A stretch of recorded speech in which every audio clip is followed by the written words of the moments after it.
Hello friends, आपका मेरे YouTube channel पर स्वागत है। आज मैं करवाने जा रही हूँ money meaning function and supply.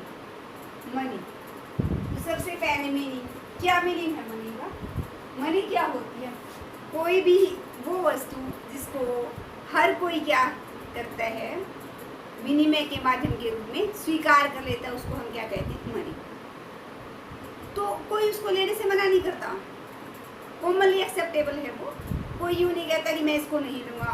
उदाहरण के तौर पर जिस प्रकार से हम कोई सब्जी वाला है, उसको 50 रुपए की सब्जी रुपये देते हैं, तो हमारी मनी क्या है? रुपी है, उसको लेने से वो मना नहीं करेगा। लेकिन यदि हम उसको डॉलर देते हैं तो वो क्या कर देगा? मना कर देगा। तो इसलिए डॉलर को पहले हमें किस में कन्वर्ट करना पड़ता है? रुपी में कन्वर्ट करना पड़ता है। तो मनी क्या है?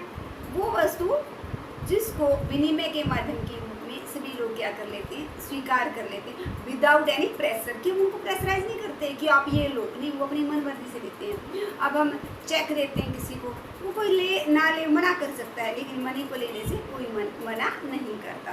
तो कोई भी वस्तु जिसको सामान्य रूप से सभी लोग क्या करते हैं? विनिमय के माध्यम, मतलब लेन देन के माध्यम के रूप में, बिचौलिए के रूप में स्वीकार करते हैं, उसको हम क्या कहते हैं? मनी कहते हैं।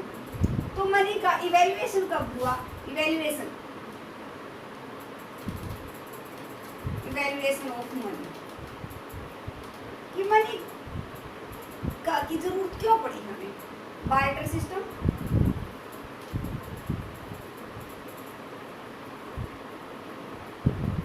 पहले क्या था हमारा? बार्टर सिस्टम था। बार्टर सिस्टम में हमारे सामने क्या थी? बहुत सारी असुविधाएं थी। बार्टर सिस्टम क्या होता है? Commodity with commodity. रिलेशनशिप क्या होता है? वस्तु का वस्तु से रिलेशनशिप होता है। अब हमारे पास चावल है, हम जूता लेना चाहते तो आपस में एक्सचेंज करके लेंगे, तो बीच में मनी नहीं थी, वस्तु सी कमोडिटी हमारी थी। तो इकोनॉमी क्या थी? सी कमोडिटी इकोनॉमी थी। तो वस्तु से हम क्या करते थे? लेन देन करते थे, अदला बदली करते थे। लेकिन इसमें बहुत सारी दिक्कतें थी, वो क्या है वो हम आगे डिस्कस करेंगे। तो उन दिक्कतों को सोल्व करने के लिए हमें किसकी जरूरत पड़ी? मनी की जरूरत पड़ी। तो इसके कारण हमारा मनी का क्या हुआ? इवैल्यूएशन हुआ, मनी का उदय हुआ। दूसरा है हमारा गोल्ड एंड सिल्वर कॉइन।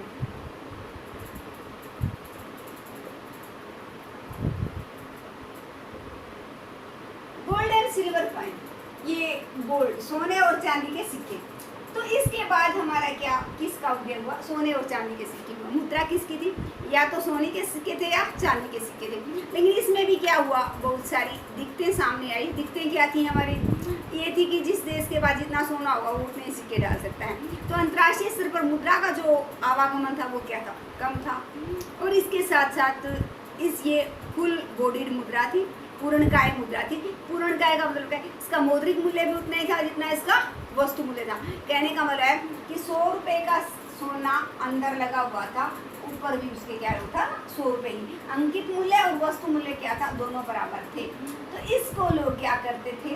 किनारे वगैरह तोड़ लेते थे। छोटा सा किनारा तोड़ लिया एक का, दूसरे का छोटा सा तोड़ लिया, तो उसको वस्तु के रूप में, कि कान का कोका बनाना है, कोई छोटी छोटी चीज़ें थी, उनके लिए रख लेते थे। तो एक महारानी एलिजाबेथ थी, उसने एक महान अर्थशास्त्री ग्रेसम से पूछा कि इतने जो भद्दे भद्दे सिक्के हैं जिनके किनारे टूटे हुए हैं वही प्रचलन में क्यों हैं? तो उसने कहा कि नए सिक्के जारी कर दो। नए सिक्के बाजार में आए, लेकिन कुछ समय बाद उसने देखा कि वो सारे नए सिक्के मार्केट से गायब हैं। सारे की सारी क्या होती है? पुराने टूटे हुए सिक्के ही मार्केट में हैं। तो उसने पूछा ग्रेसम से कि क्या रीज़न है कि इतने मार्केट में नए सिक्के उतारे गए और फिर भी कोई नया सिक्का नजर नहीं आ रहा? तो उसने बताया कि जो बुरी मुद्रा होती है वो अच्छी मुद्रा को क्या कर देती है? प्रचलन से बाहर कर देती है। तो इसमें भी क्या थी? कई कमियां थी हमारी, कि वस्तु मूल्य और उसका मौद्रिक मूल्य बराबर था, तो लोग घिस पिट जो वो मूल्य धाती थी उसके किनारे वगैरह घिस पिट जाते थे। तो इसमें भी हमारी क्या हुई? कमियां हुई। जिसमें इसमें कमियां थी, इसका उदय हुआ। इसमें कमियां थी, तो हमारी क्या हुई? नेक्स्ट का उदय हुआ। नेक्स्ट हमारा क्या था? Paper currency.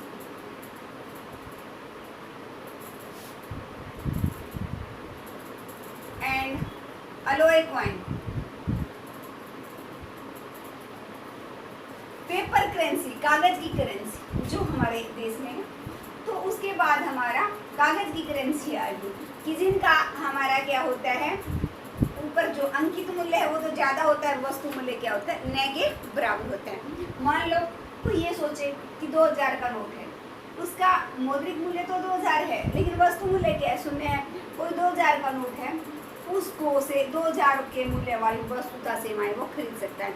लेकिन यदि उसको वस्तु के रूप में प्रयोग करोगे, फाड़ दो और रद्दी के रूप में बेचना चाहो तो कितने पेपर नोट फाड़ोगे, तब वो जाके 1-2 रुपये निकलेगी। तो कोई मूर्ख होगा जो क्या करेगा, इन नोटों को फाड़ेगा। तो ये है जिसका पेपर मनी, जिसका वस्तु मूल्य है हमारा क्या होता है, न के बराबर होता है, लेकिन जो मौद्रिक या अंकित मूल्य होता है वो बहुत ज़्यादा होता है। अलॉय कॉइन जैसे स्टील वगैरह हमारे 1 रुपया है, 2 रुपये है, 5 रुपये के ये सिक्के हैं, ये सारे अलॉय कॉइन हैं। ये भी हमारे क्या हैं, इनके ऊपर अंकित मूल्य जो होता है वो ज़्यादा होता है। 1 रुपये का सिक्का है, उसके अंदर जो मेटल लगी हुई है, जो धातु लगी हुई है, वो 1 रुपये की नहीं होती। यदि उसको हम तोड़ के बेचना चाहें तो कबाड़ में, तो वो उतने की नहीं बिकेगी। तो ये अलॉय। अब जो चौथा 3 हुआ, अब इसके बाद भी कुछ दिक्कतें आने लगी। तो फोर्थ जो हुआ है हमारी मनी, वो हमारी कौन सी मनी होगी, कि पेपर मनी की दिक्कतों को पूरा करने के लिए हमने क्रेडिट कार्ड और डेबिट कार्ड वगैरह का प्रयोग करना शुरू किया। कार्ड एंड डेबिट कार्ड, इसको क्या कहते हैं, credit card and debit card. तो इसका नाम दिया हमने प्लास्टिक मनी। प्लास्टिक मनी, तो ये कौन सी मनी है, प्लास्टिक मनी, जिसमें हमारे क्रेडिट कार्ड और डेबिट कार्ड आते हैं। और उसके साथ साथ और दूसरा हमारी कौन सी मनी अब जो हम प्रयोग कर रहे हैं वो हमारी क्या है, ई मनी। ई मनी क्या होती है, जिसमें क्या है, इनकी जरूरत ही नहीं पड़ती, करेंसी की हमारे पास जरूरत ही नहीं पड़ती, नोट सिक्कों की। हम क्या करते हैं, नेट के द्वारा ही लेन देन आपस में करते रहते हैं, सारी ट्रांजैक्शन हो जाती, पेटीएम वगैरह के थ्रू करते हैं। तो ये हमारी वेनेजुएला क्या था, पहला देश था जिसने क्या की थी, ई मनी का प्रयोग किया था, अपनी ई मनी जारी की थी। अब बिटकॉइन जो है वो क्या है, अंतर्राष्ट्रीय स्तर की ई मनी है, पूरी दुनिया में सबसे ज़्यादा प्रयोग किया जाता है। क्रिप्टो है, ये भी क्या है हमारी, ये प्राइवेट है। तो ये अंतर्राष्ट्रीय स्तर की हैं, तो इनका हम प्रयोग करते हैं। तो ई मनी के द्वारा आजकल हम क्या है, बढ़ोतरी मिलती जा रही है इसको, ई मनी को, ताकि हम नकद रखने के चक्कर से बच जाएं। और आजकल इसका प्रचार प्रसार क्या होता जा रहा है, बढ़ता जा रहा है। नेक्स्ट चैप्टर में हम डिटेल से पढ़ेंगे कि ई मनी क्या है, इसके इफेक्ट क्या है, कौन कौन से देश की कौन कौन सी ई मनी है। अब है हमारा वैल्यूएशन ऑफ मनी के बाद हमारी जो पहली थी वस्तु विनिमय, बार्टर सिस्टम, वस्तु विनिमय प्रणाली। तो इसमें हमारा क्या था, वस्तु का वस्तु से अदला बदला किया जाता था। तो इस प्रणाली में हमारी क्या थी, बहुत सारी कठिनाइयाँ थी। तो वो कठिनाइयाँ क्या हैं ये हम डिस्कस करेंगे। पहली जो कठिनाई थी वो था आवश्यकताओं के दोहरे संयोग का अभाव। तो आवश्यकताओं के दोहरे संयोग का अभाव,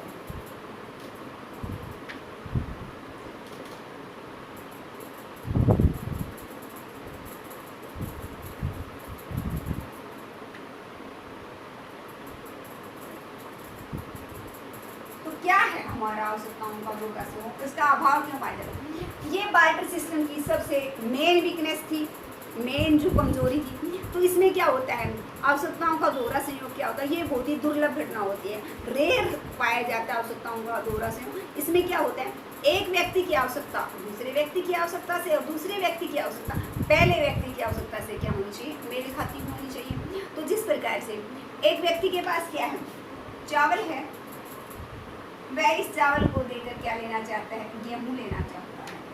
तो उसको ऐसे व्यक्ति की जरूरत है जो उसका चावल ले ले और बदले में क्या दे दे, गेहूँ मिल जाए।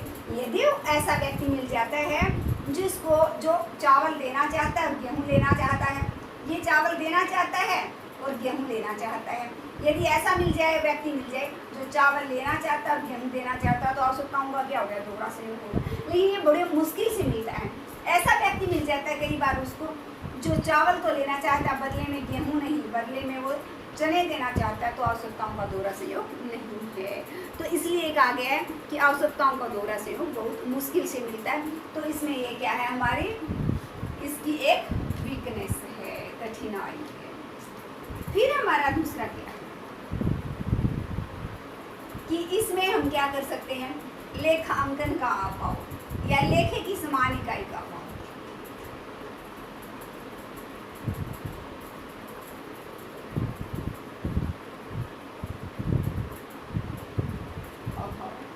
या लेखे की जगह आप क्या लिख सकते हो, मूल्य की समान इकाई भी लिख सकते हो। आज हमने क्या कह दिया, एक जोड़ी जूता है, उसको उसकी जो कीमत है वो सीधे लिख देते हैं 500 रुपये, लिख दिया। ये पहले ऐसा नहीं लिख सकता था, लेखे की इकाई में लिखने की कोई इकाई नहीं थी, तो पहले हम ऐसा नहीं लिख सकते थे कि इसकी कीमत इतनी है। या मूल्य की समान इकाई, सबके लिए मूल्य एक समान नहीं था, अब वो सबके लिए एक समान है, जो भी आएगा वो 500 रुपये देगा और जूते की जोड़ी ले जाएगा। लेकिन पहले ऐसा नहीं था, अभी हर कोई 500 रुपये में हर किसी को जूते की जोड़ी मिल जाएगी, नहीं ऐसा नहीं था, क्योंकि रुपया तो था ही नहीं। तो इसमें क्या था, अब उस समय एक जोड़ी जूता है, वो बर्तन देने आता है, कोई मटके देता है, उसके लिए अलग था। भेड़ बकरी देता है, उसके लिए अलग था।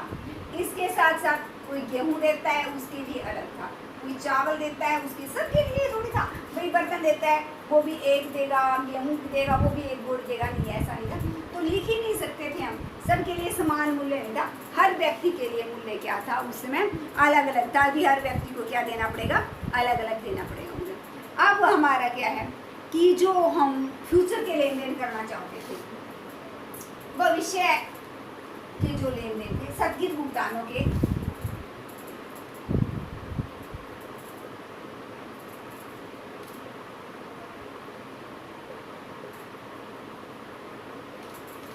में तो स्थगित भुगतान कौन से हैं, जिनका स्थगित में जिनको टालना है, जिनका भुगतान हम आज न करके भविष्य में किस दिन करना चाहते हैं। आज हम क्या करते हैं, 1000 रुपये उधार लिए, 1 साल के लिए ले लिया, तो ये मूलधन है हमारा, परस में ब्याज करके 1 साल में जितना बढ़ा वो चुकता कर देंगे। तो लेने वाला भी खुश है और देने वाला भी खुश है, लेने वाले की जरूरत पूरी होगी, देने वाले को ब्याज मिला, दोनों ही खुश हैं, कोई आधार नहीं है। लेकिन उस समय तो बहुत मुश्किल था, जो स्थगित भुगतान थे उनका कैसे करें, हम किसी को से कैसे उधार लें।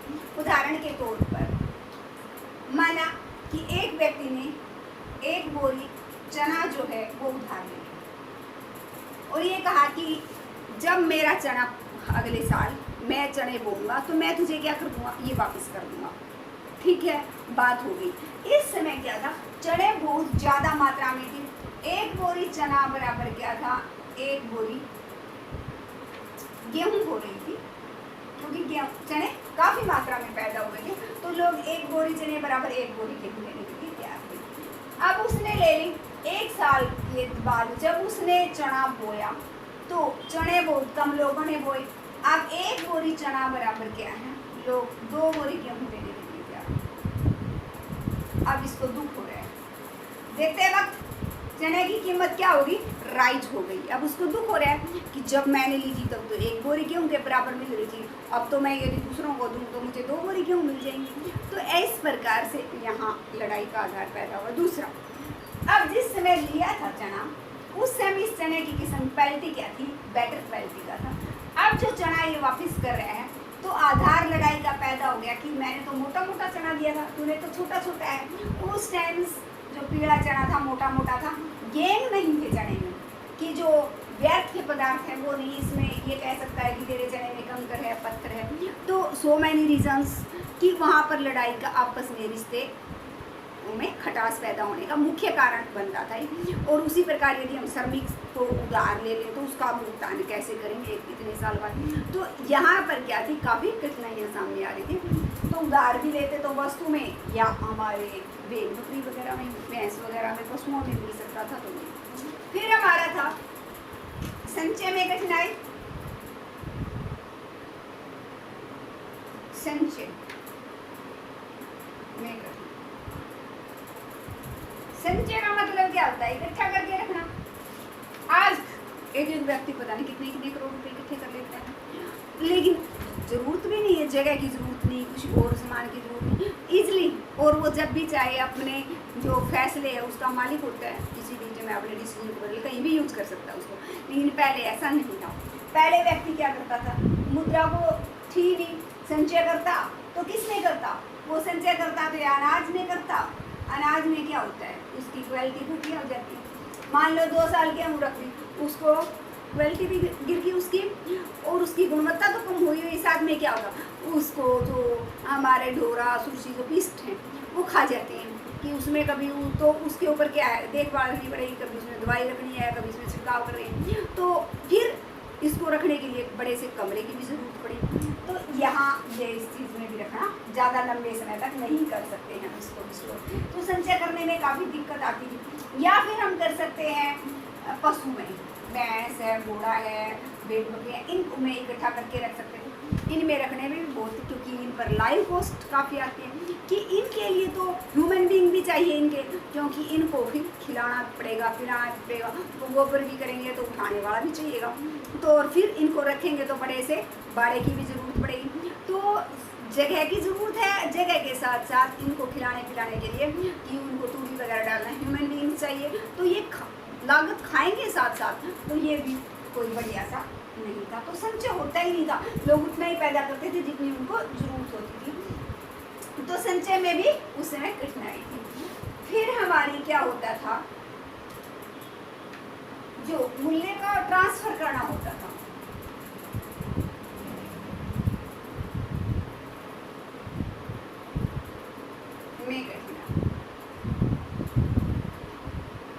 मूल्य को ट्रांसफर करने में भी काफी कठिनाई आती थी। मूल्य का ट्रांसफर क्या है, एक स्थान से दूसरे स्थान पर मूल्य को भेजना है, तो काफी दिक्कतें आती थी। अब तो हम मिनटों में पैसा जहाँ भी चाहे आराम से भेज सकते हैं मुद्रा मनी आने के बाद।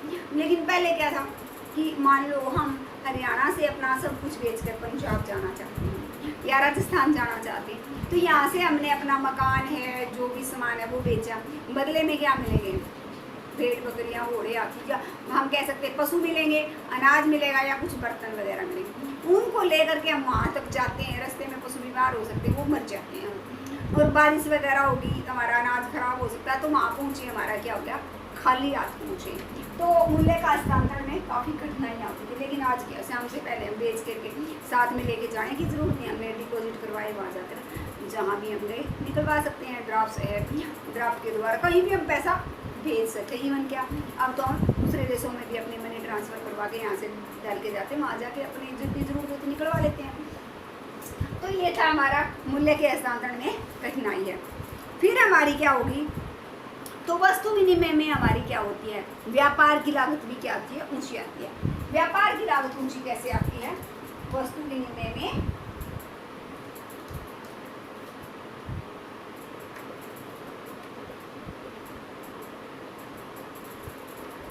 ऊंची लागत। तो देखो आपस में लेन देन करते हैं, तो एक तो तलाश की लागत होती है,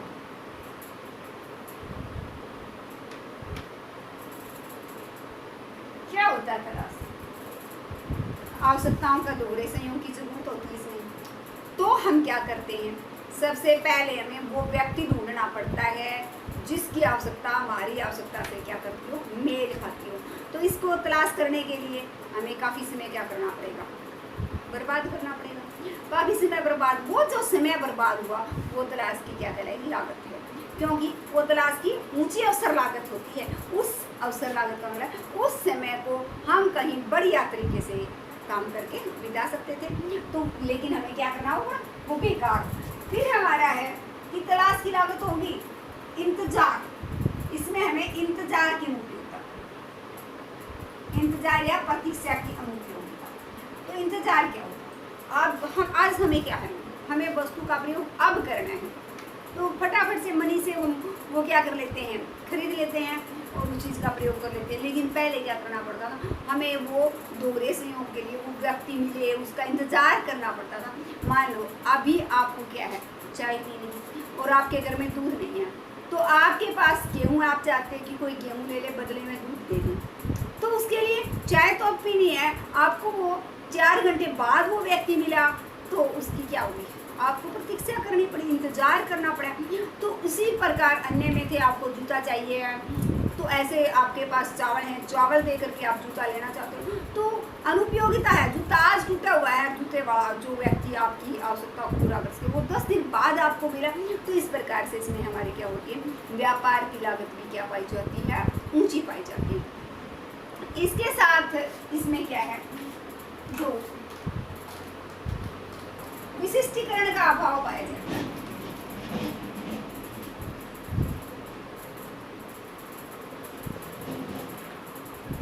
स्पेशलाइजेशन,